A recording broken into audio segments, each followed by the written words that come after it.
But Jameson Williams, the Lions wide receiver, he is up 7.2 spots. Right now, 98.8 degrees. Boy band reference. Anyway, what are your thoughts here? Again, he played in 12 games last year, only targeted 42 times. It's only an average of 3.5 targets per game. We heard Dan Campbell say some nice things about Jameson Williams headed into this year.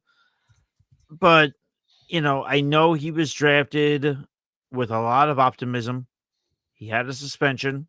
He's had some injuries. What do we think about Jameson Williams? Is this finally the year that he goes ahead and grabs some sort of reins there in Detroit? I mean, this is the first year. There's no gambling suspension. There's no injury yet. Right. He's healthy. Reports are saying he's been an early standout at camp, getting praised by Amon-Ra, David Montgomery, two veterans there. Josh Reynolds, who was the number 2 receiver, he's now gone. If you look at this wide receiver depth chart, Khalif Raymond, Donovan Peoples-Jones, who they traded for right around the dead, like the Traquan Smith, there's not a lot there. So I think Jameson's going to get every opportunity. Now, does it worry me? He hasn't seen a lot of action.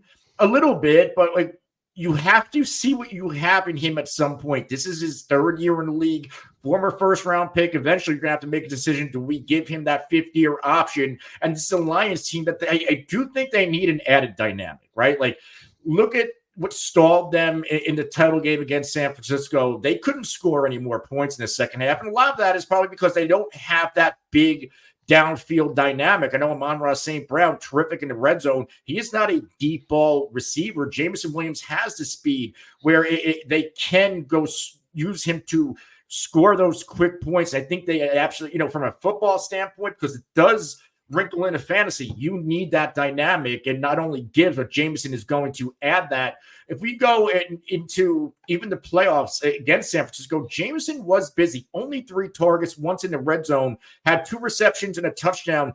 Down the stretch, he was used a little bit more, so I'm willing to roll the dice a little bit. The ADP isn't bad. He's hovering around that late 90s ADP right now, and this, in theory, should be another big-time offense, right? 2nd year in a row, one of the more productive offenses in the league. So, like, to take a shot on the number 2 receiver on the Lions, I don't hate it. Okay.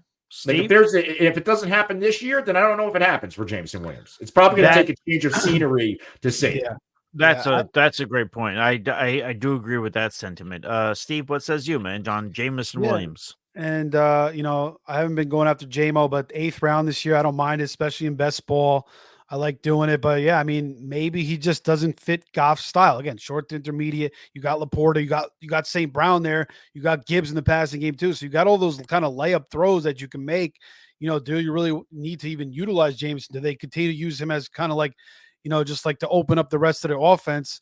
But they do bring in Donovan Peoples-Jones. Maybe he kind of fits that role, and maybe they do get more creative with Jameson Williams. There's always been more reports that he's running a lot more routes in the route tree, and I certainly think he has the speed and athleticism to do that. I don't see why not, and I think they would be smart to do that to kind of change up their offense. You want to change things every year. You want to open up your offense, and you got to utilize. You're going to take this guy in the 1st round. Start to utilize them in ways that can be effective for your offense to, confuse defenses. And, this way they can't guess what you're going to do. There's only so many times you could do certain things. So, yeah, I'm kind of buying into Jameson Williams this year, and I was never really high on him, but I like the value of him. Yeah, the value definitely plays a part. The value, as always, when you're talking about a player that you don't like, you get your reasons. Once the value goes down, it does sort of turn you around and say, well, maybe I will. Javonte Williams is another one that I've never been on, but I like the value this year as well. Sure. Yeah, it's a good call. Yeah. Jameson Williams, the worst possible start you could have to an NFL career with the ACL injury, came back late in his 1st year, and then the freaking gambling suspension. So it's just been a rough start. Maybe get some redemption this year. And it sounds like all reports it seems like it's going that way. Yeah. Well, we'll find out. That's for sure. But I don't, again, at the cost, I don't mind doing it. So